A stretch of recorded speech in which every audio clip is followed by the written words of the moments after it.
Should Ryan Poles target a pure pass rusher in this year's draft? Short answer is I don't know. But let's get it cracking because it's worth the conversation.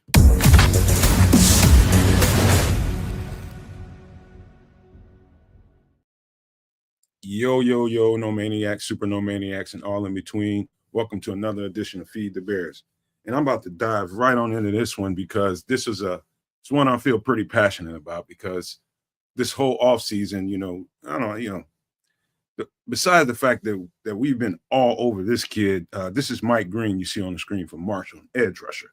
We've been all over this guy the entire offseason, and very, very, very impressed by this football player for a lot of different reasons. And I often get asked the question, should we draft this guy? Should we target this guy in the draft? The short answer is, yeah, we probably should. The second part of that is if Dennis Allen stood up on the table for this type of edge rusher, would I be surprised? Nothing really surprises me in this league anymore. Nothing really. The thing is about, Mike Green is 6'4", 248, 250 pounds, somewhere in that neighborhood. And, trying to find something on Dennis Allen's resume that points to that he would, prefer this kind of guy, a pure pass rusher. That's exactly what Mike Green is. That's exactly what he would be in this defense, a pure pass rusher. Now in a 3-4, he's a pure pass rusher / linebacker, and he's a starter. In this defense, I don't think so. But here's my take on it. This guy is an absolute problem. Mike Green is an absolute problem. Been watching him for a long time. Very, very impressed with how he impacts a game. You looking at his stats, and he racked up about 17, 18 sacks this year. But in other areas of the game, which I'll show you, he's as effective or more effective. I'll show you guys some stats there in a second. But man, you talking about an impressive football player, impactful football player. Would the Bears target him? I don't know. But let's go right to. Let me take you to our last, and we're gonna look at the roster right quick. Give me a second to pull up this screen, and I'll try to make a case for it's a possibility. So far on the roster, here's what we have at defensive end. Left defensive end, we got Montez Sweat, big kid. Austin Booker, big kid. Dominique Robinson, big kid. Other side, we got Dale Odembo, big kid. Jamry Chroma, big kid. He's 6'3", 275 pounds-ish or so like that. He's a big kid. And then you have Daniel Hardy. Now let's look at him. This is where it gets interesting. Because we know last year what that regime that was here last year, Flus and those guys, what they saw Daniel Hardy as. They definitely saw him as a pass rusher, an edge rusher. In this scheme, I don't know. They just tendered him to sign him, so he's probably going to be on this team this year. Now, he's the only guy on this roster that you can make the case for if Dennis Allen thought enough of Daniel Hardy to get Poles to give him another contract. Now he is 6'2" even and 240 pounds. That's not far off from Mike Green. And so you can make that case and say, hey, we got a guy on the roster that fits that trait set. So you could say that, and I will be totally cool with that. Here's the thing. Do they see Daniel Hardy with this regime as more of a pass rusher to bring into rotation, or do they see him as a special teams player? That's a question I can't answer right now. But that is a question. How do they see him? Would they fit him in the rotation of the pass rushers? I would imagine if he makes the roster, any 53-man roster, if something happened, he would definitely see the field after, you get to that part of the depth chart, he'd get on the field. But will they figure him into the rotation? I don't know. And so that's one of the questions I would have about Daniel Hardy moving forward. Now, we got camp coming up, and he can absolutely impress them. And, there's guys like Dominique Robinson, he can just completely replace him on this roster if they value Daniel Hardy more than they do Dominique Robinson. But that's the case that I could make that Mike Green is a fit on this roster as a pure pass rusher, rotational piece. Now, personally, let me get this down off the screen. Give me a second.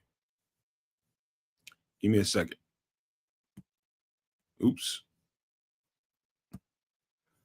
Now, here's the thing about Mike Green and where I think he might get drafted. Personally, I think people had Mike Green high on their draft boards early, before the combine. Before the combine, I'm sure looking at the tape, he was really, really high. And I don't think he's coming out of the first round, to be quite honest with you. If he did, I'd be surprised. And so where he might get drafted in relation to where we are drafting, it's just hard to imagine. If they did it, would I be happy with it? Absolutely. We got big bodies on the roster that can get after the pass. I mean, the quarterback. We got those kind of guys on the roster. Could Dennis Allen prefer some kind of change up? Yes. But I just haven't seen, and I've been watching Dennis Allen for quite a long time. And I have seen, they had one guy, I think 2 or 3 years ago, number 56. I can't think of the guy's name, that has similar body traits to Mike Green. And I think they listed him as a linebacker, and they just really use that guy for extra pass rusher once in a while. But Mike Green's value, I just can't imagine where we would have to draft him and him not being a starter. I just can't imagine that. Can he do it? Yes. Yes. Here's the thing. In a 4-3 defense, he'd have to line up with his hands in the dirt more times than not. And they could, his size, he's just not as powerful as you need him to be. But let's look at his production. Let me do that before I get all the way into this. This is probably the best way to describe how he is. Let me see here. All right, so here's his combine profile. I pay no attention to these numbers along the side, how they rate him and grade him and all that kind of stuff. It means nothing to me. Absolutely nothing. So he measured in at 6'3", 251 pounds, which surprises me. Hands and arm length, and he's got 32-inch arms. That's not important to me either. Let's go down a little bit further where they talk about him a little bit. So let's get into his bio. And to me, this really helps round out what kind of player we would be getting if we drafted Mike. So in 2021, he was at Virginia, played in 6 games as a reserve with 4 tackles and a sack. 2022 gets a little bit interesting, still at Virginia, redshirted. Head coach Tony Elliott said Green was no longer active with the team after Green was not seen after fall camp.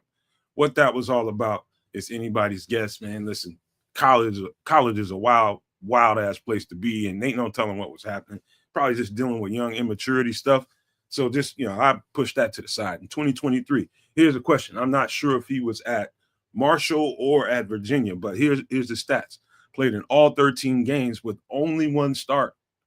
13 games, he played in every game, only had 1 start. And in those games, he had, to me, that's 43 tackles, 9 tackles for loss, 4.5 sacks, and 1 forced fumble as a non-starter. That's pretty big. So in 2024, he just blew up.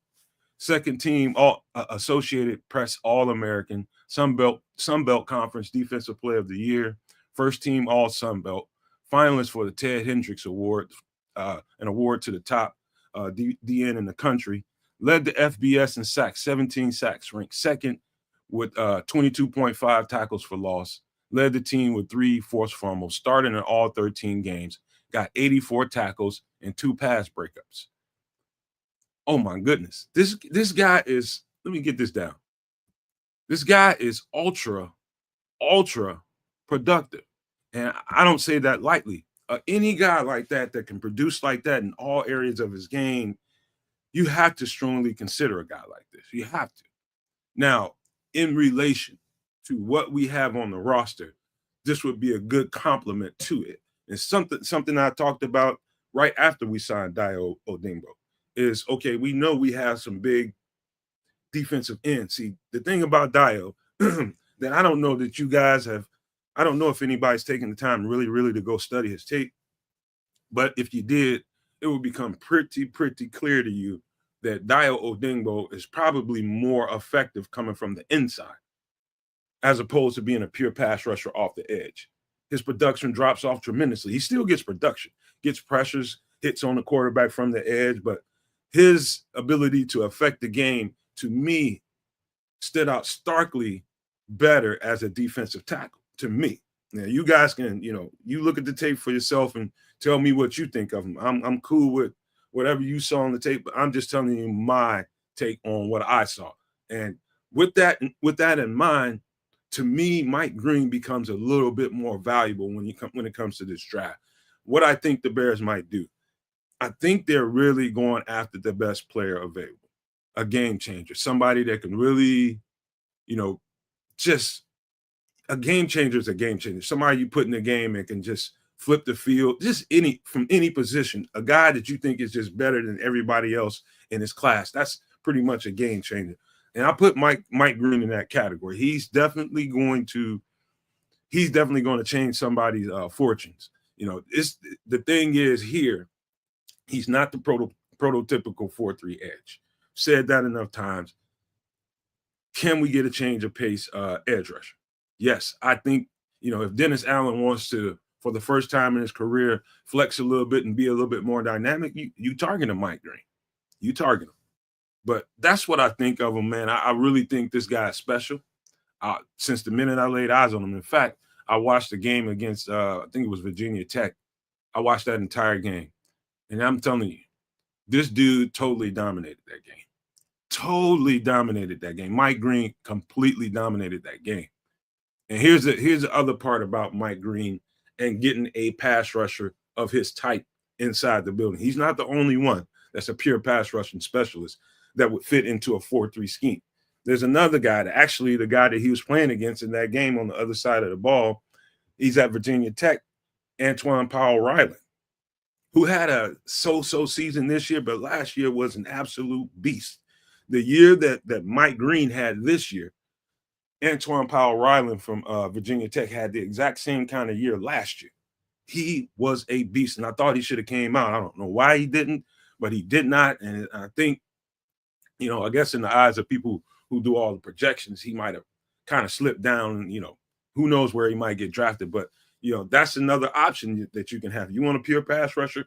Maybe you don't have to get one this early, because I think Mike Green is coming off the board before the end of the first round. And so Antoine Powell-Ryland would be one of those guys if you want to check out another pure pass rusher. He's got a professional skill set. Straight up, he's just a problem.